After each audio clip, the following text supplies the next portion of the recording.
Bonjour à tous, il y a un petit peu de vent aujourd'hui, mais j'avais envie de vous faire cette petite vidéo pour vous parler, pour vous lire un extrait de livre de la célèbre médium Alison Dubois.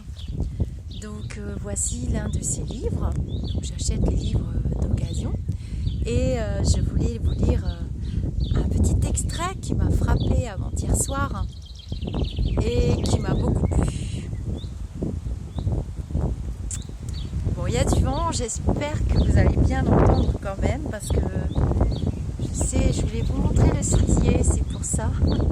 Donc un extrait qui m'a beaucoup plu. Donc j'ai un casque normalement, Bluetooth.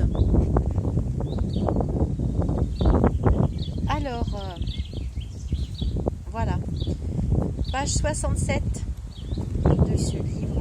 Bon, elle raconte quand même pas mal sa vie, mais je trouve son livre intéressant. Il est à son image, il est vrai. C'est vrai. Elle est simple comme femme finalement.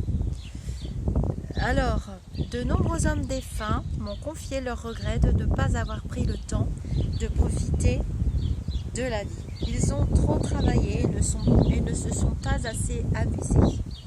Au nom de tous ces hommes disparus, je souhaite dire à ceux qui sont vivants de vivre pleinement leur existence sans attendre. Ces actions vous définissent dans la vie comme dans la mort.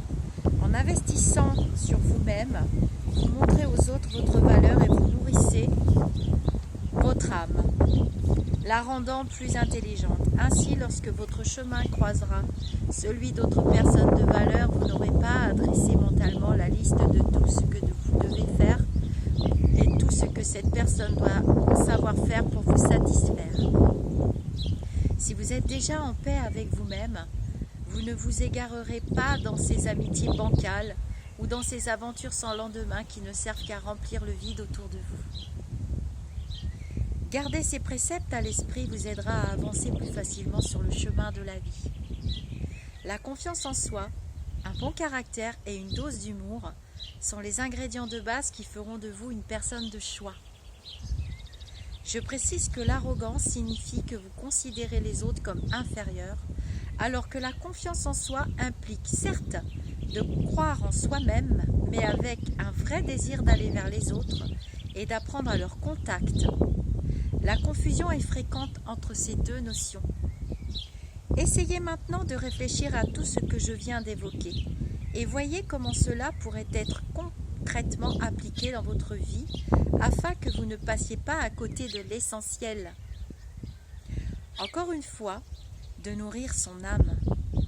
De tous ceux que j'ai pu rencontrer, aucun esprit ne s'est jamais plaint d'avoir trop aidé quelqu'un qui en avait besoin, ou de ne pas avoir assez travaillé. Être un ami sûr que l'on peut compter, sur lequel on peut compter, en dit long sur une personne. Le genre de personne que vous choisissez comme ami est également éloquent. On me demande souvent comment il faut se comporter avec un ami qui vient de perdre un proche. Beaucoup de personnes se trouvent désemparées dans une telle situation. Voici donc quelques suggestions.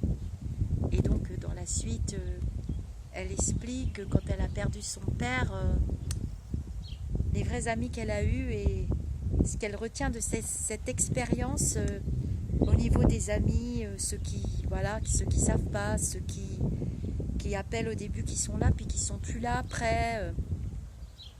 Mais j'ai trouvé le passage de ce livre intéressant quand on travaille sur soi-même. Il y en a beaucoup, surtout actuellement, pendant cette période de confinement, qui essayent de se poser les bonnes questions et qui travaillent sur eux-mêmes.